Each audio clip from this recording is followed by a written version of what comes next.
সালাতে দোয়া কবুল হয়। সালাতে দোয়া কবুলের তিন জায়গা। একটা হচ্ছে তাকবীরে তাহরিমার পরে আমরা সানা পড়ি না, আমরা তো একটা পড়ি। আল্লাহর হাবিব সুন্নাহ এবং নফল নামাজে আরো পড়তেন সানা, ওই দোয়া কবুল হয়। দুই নম্বর জায়গা সালাতে সেজদায় পড়ে দোয়া করলে কবুল হয়।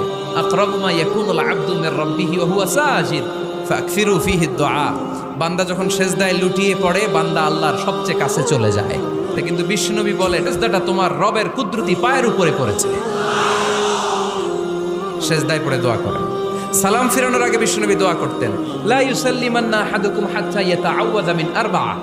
আল্লাহর হাবিব বললেন, চার জিনিস থেকে পানাহানা আছে, আমার কোন উম্মত যেন সালাম না ফিরায়। তারা যেন পড়ে, আল্লাহুম্মা ইন্নী আউযু বিকা মিন আযাবিল কবর, আউযু বিকা মিন আযাবি জাহান্নাম, আউযু বিকা মিন ফিতনাতিল মাহইয়া ওয়াল মামাত, আউযু বিকা মিন ফিতনাতিল মাসিহিদ দাজ্জাল। আল্লাহ কবরের আযাব থেকে বাঁচাও, আল্লাহ জাহান্নামের আগুন থেকে বাঁচাও, আল্লাহ জীবন